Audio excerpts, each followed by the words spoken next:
Hello guys and gals, I'm Lycan from Iron Fist playing the Terran Republic on the Connery server, and today we're going to do a brief introduction on the Liberator. First, let's give a quick overview as to what the Liberator is before we delve into it. The Liberator is available to all three factions, and there's no variation from empire to empire other than the color schemes. All the guns and certifications that we'll be talking about will be applicable to you, even though this video is performed on the Terran Republic side. The Liberator is a gunship that's able to hold a crew of 3 members, 1 pilot and 2 gunners. While the pilot has a very powerful weapon at their disposal, the true power of the Liberator is held in the second seat, which is considered to be the main gun of the aircraft. The third seat, commonly referred to as the tail gun, can be used to hit ground targets with certain loadouts. However, it's normally used as a deterrent for enemy aircraft. The bird initially costs 300 resources to pull, 270 resources with the Amerish Continent Lock bonus, and comes stock with a Vector as the pilot gun, Shredder for the secondary, and Drake in the third gunner seat. Now let's get started. Okay, well here I am at the Amerish TR Warp Gate. Let's go ahead and pull out our Liberator. A Liberator can be pulled from any aircraft terminal except Galaxy terminals, which are located at the front of the Warp Gate. So any major tower or facility a Liberator can be pulled from. Now, this is a quick view of the cockpit before I go into third person point of view here. I'm just going to go ahead and find a nice safe place to land. However, I would kind of like to give an overview of what this guide's all about. I really want to spend some time on the certifications, especially for new pilots who are wondering possibly what flying in PlanetSide's all about, or when they get their certifications, where they're going to want to put their points first. So as I get out of the Liberator here in a second, this is it. This is what it looks like. The black paneling on the side is indicative of a Liberator that has composite armor, and we'll go over that in a little bit. That right there is the secondary gun, which sticks out of the back of the aircraft, which is also very important to note where that gun's located so you can give your gunners better shots, but we'll cover that in another video. And then as we pan around to the front of the aircraft, that is the pilot's gun. That right there is the tank buster. Again, we'll go over that in a minute, but that's what the Liberator looks like, guys. Okay guys, we're going to go ahead and bring up our certifications panel. And then within the certifications panel, we're going to go ahead and look at our vehicle panel and click on the Liberator. And then the first thing that we're going to notice at the top is our passive systems. And the passive systems is how often you can spawn your Liberator, as they have a passive cooldown timer. It starts off as 1 certification, and then it goes up drastically from there. Each rank will give you a 90-second cooldown reduction, and as a new pilot, if you have enough certs, rank 7 is going to be the magic number. Basically, that's where you get the most bang for your buck, and it'll decrease the cooldown timer of your Liberator by 10 minutes and 30 seconds. For the utility slot, keep in mind that only 1 can be active at a time, but you do have 4 choices. Due to the high number of lock-on rockets and the amount of annihilators out there, I've personally found that decoy flares, even at rank 1, are extremely powerful. Bear in mind that decoy flares will not only get lock-ons off of you, but also prevent you from being locked on for 5 seconds. So at maximum rank, you'll have a 25-second cooldown, but only 20 seconds where your Liberator will actually be able to be shot at. The ejection system on the Lib will prevent fall damage if you bail out. While I could see the use for this in certain scenarios, it's not really going to maximize your killing potential. Afterburners are tricky, and this is where personal preference comes into play. The main thing to keep in mind with afterburners is that it doesn't make your afterburner burn for any longer, it just makes them regenerate faster. Thus, by putting 1 point into afterburners, you're going to get the max speed, but they won't regenerate as quickly. Also, the certs are a little expensive. The fire suppression systems will help give you control over your aircraft when it's burning, putting out the fires, but this is probably something that a newer pilot would want to skip. Under defensive slots, there's 3 options, just like utility slots, and you can only have 1 equipped, so choose wisely. The Nanite Auto Repair does exactly what it says, and will heal your aircraft while you're not in combat. However, because you're an extremely large target and you tend to throw off massive bombs, you're probably going to be shot at a lot. Vehicle stealth would be a great option, but it's kind of broken right now. Other than the fact that you're not going to show up on enemy radar, the actual lock-on time for rockets is so minuscule it's not worth the certs. Composite armor is my personal preference here, though it's been nerfed multiple times. Anytime that you can take more damage from that pesky max or anti-air turret is going to be more beneficial to you. And even throughout the nerfs, 10% reduction is going to really increase your survivability. This is really a personal choice when it comes to performance slots because they all do something different for your aircraft. The precision bombing frame is great for its turn rate, roll, and braking speeds. All of these frames cost the same amount to complete, starting at 100, then 200, then 400.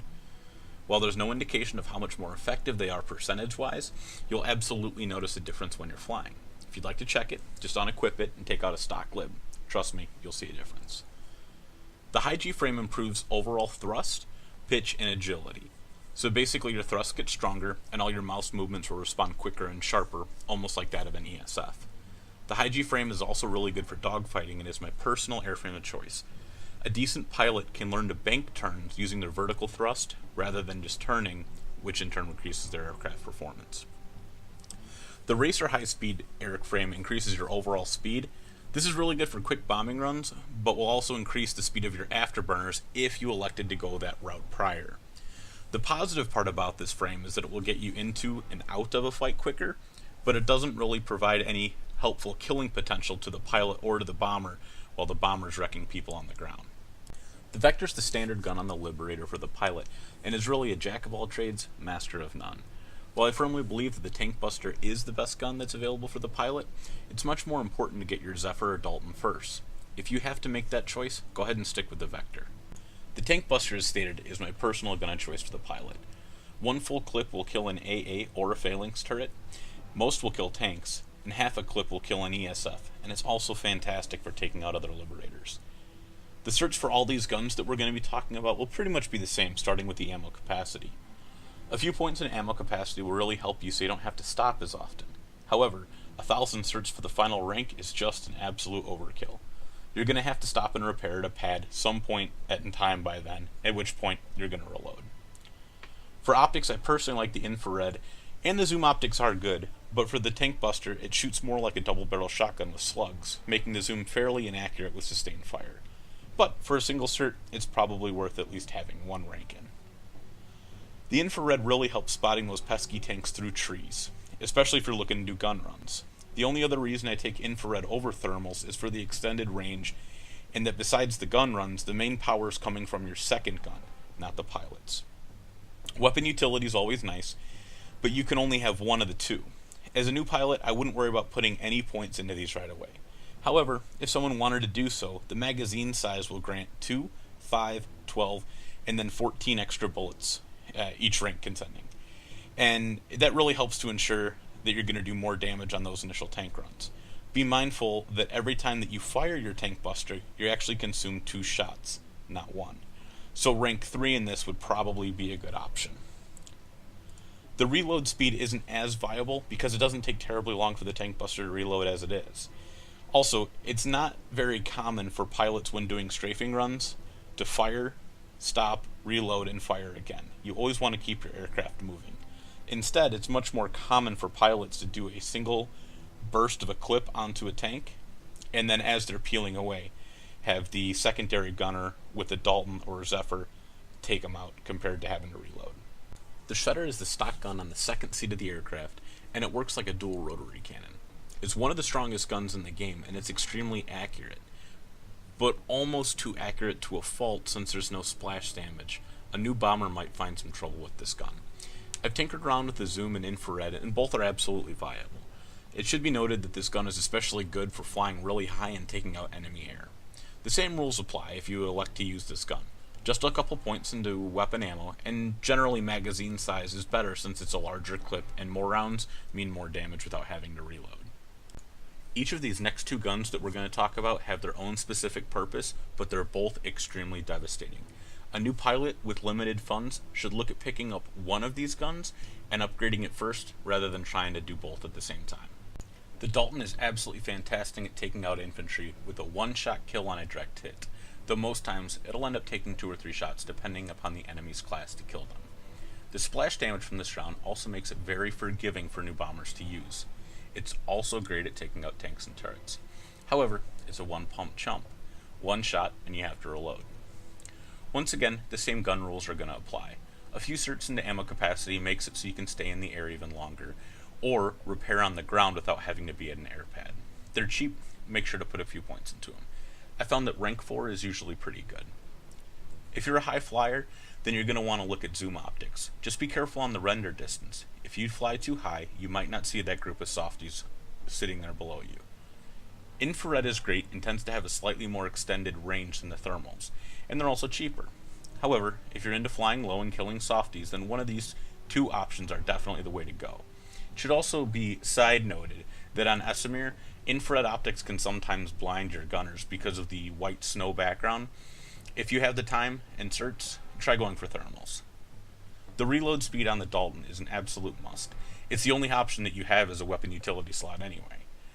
Though it shouldn't be the first thing a new pilot certs into, it should definitely be on the list. The Dalton is devastating, and the more rounds that your gunner can push out, the better, especially with it being a one-shot reload.